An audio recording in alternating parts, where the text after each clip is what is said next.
When they say warfare, we say welfare. When they say warfare, we say welfare. War, war, warfare. Well, well, welfare. Unfortunately, I think they will be voting yes tomorrow, thanks to Jeremy Corbyn. But there's no way we should be in. We've not been invited in. Russia was invited, they went in. How would Britain feel if someone decided to drop bombs in Northern Ireland when the Troubles were on without being invited? Bombs do not solve anything. We've found that over the last few years. So I'm sorry, it's got to stop.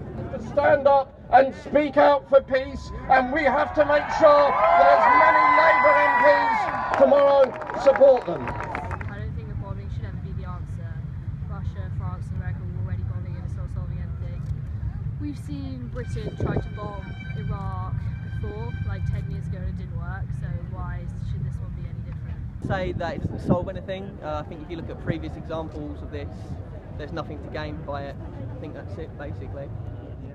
Smart enough, no drones that are accurate enough. The amount of ISIS people in there to several thousand. It's living in a population where there's people of a few 100,000. So if you're going to be bombing ISIS, you're going to be bombing so many more civilians. By bombing civilians, it's also another recruitment method of people joining ISIS. So therefore, I think we should not bomb them at all. Well, as you can hear in the background, there's a lot of people who've come down to Parliament tonight. I think a lot of people are deeply worried about the implications of the UK getting involved in airstrikes on Syria, and I hope very much that the voices are loud enough that MPs inside Westminster behind us can hear them here tonight. On Syria, we will make the situation worse. It is clear that there will be huge numbers of civilians who will be caught up if we start more bombing. We know that ISIS is using the civilian population as human shields. We know that they are already embedding themselves in the local communities. And so if we start bombing, nobody will be happier than ISIS.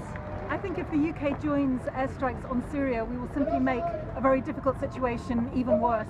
We know that ISIS thrives on presenting itself as the guardian of Islam against the crusader forces from the West, and however dangerous and pernicious that message is, it will only be reinforced by the UK getting involved in airstrikes as well. This war must be opposed. We're opposing it, and we need those people over there to oppose it too.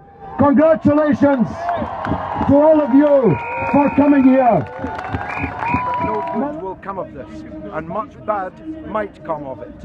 And that goes for the people of Syria as it goes for the people here in Britain. It's not a war that is going to have the clear majority that David Cameron set as his benchmark before he embarked upon this. If he gets a majority, it'll be a small one, and it will be based on people who have voted for it actually to harm Jeremy Corbyn's leadership of the Labour Party, rather than because they genuinely support the war.